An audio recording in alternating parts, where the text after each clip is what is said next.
Por, Altin Dumani nuk ka mbyllur syt vetëm këtë herë. Do të mjaftonte dosja e cila u mbajt në sirtar nga ai me muaj dhe veproi vetëm pasi kishin ndodhur masakra zgjedhore vitit 25. Bëhet fjalë për dosjen e Aleksandr Laos. Kundër episode të ndryshme, personazhet të përfshirë në këtë dosje flasin për vjedhje masive të tokave në Lals. Flitet edhe për zhdukje masive të regjistrave të ASHK-s, që vetëm Altin Dumani nuk i gjen dot se kush i ka bërë. Dhe më e rëndësishme për denoncimin e Albanian File është Edi Rama, ai që përcakton se kush do të marrë dhe kush jo leje. Dhe në fund, është po ai që i përcaktonte se cilit grup kriminal se me kë nga arkitektët e tij do të punonin. Por edhe kjo është një skeme padukshme për SPAK, edhe pse çdo provë është e shkruar e zeza mbi të bardhë. Konkretisht, dosja me numër 235 e vitit 2020 do tregonte se si antarët e grupeve kriminale flisnin me njëri tjetrin për arkitektët e huaj që u jepte Edi Rama. Në faqen 106 të vendimit të gjykatës zbardhet kjo bisedë në Sky ECC. Në datën 17 dhe 25 dhjetor 2020, vullneti bisedon me përdoruesin e pinit D787BO, lidhur me një tokë me sipërfaqe rreth 500 dynym, e ndodhur tek Epirodonit, për zhvillimin e të cilës një shok i D787BO-s kishte folur me të gjatin dhe ai i ka dhënë miratimin.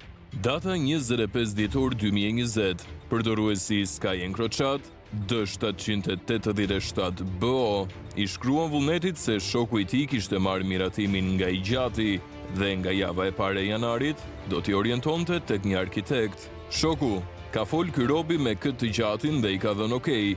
Tani nga java e parë e janarit do t'na orientojë tek një arkitekt. Besoj dhe ulemi dhe flasim. Ok shok, shumë mirë, po këto miqtë tu e kanë me qef. Duan të hyjnë në pjesë, por për këtë flasim shoku. Po ti dil edhe rim shok, edhe folim ta dim çfarë kërkojnë. Ok shoku, veç të na jap emrin e arkitektit. Ok shok, hajde ti shtym se është gjynaf se janë prona të mira.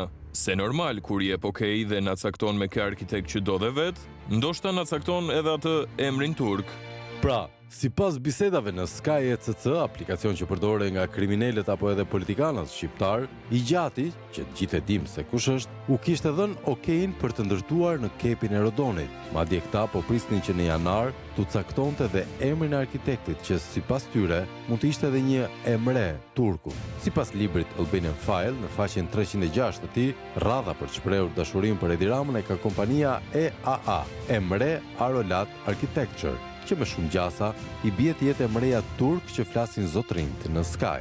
Sipas të dhënave të vetë deklaruara nga EAA, ai ka filluar të punojë në Shqipëri në vitin 2019 për projektin Lura 5 Hotel and Residences, zonë shumë afër kepit të Rodonit. Pra, në përgjithësi rezulton se antarë të organizatave kriminale flasin për projektin, për konfirmimin nga i gjati, për caktim arkitekti nga ai, dhe në libër, ky projekt bëhet fakt me firmë të Edi Ramës. Por, për SPAK, lidhja e këtyre provave duket shumë intelektuale, pasi përgjegjës për këtë është drejt për së drejti kumbari. Do të mjaftonte ky libër dhe këto dhëna që Altin Dumani, heroi fëmijëve rilindas, të bënte detyrën të ngrinte akuzë në Edi Ramës për këto afera.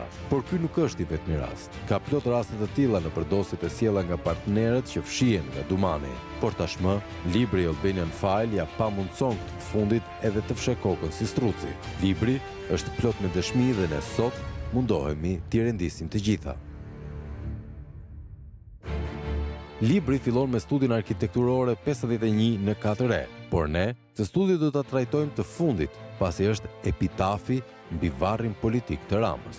Studia e dytë arkitekturore në radhë është Aires Matthews Associados, Portugali, e arkitektit Manuel Aires Mateus. Sipas vetë deklarimeve, ata kanë ardhur për herë të parë në Shqipëri në vitin 24 dhe çuditërisht kanë pasur bum kërkesash.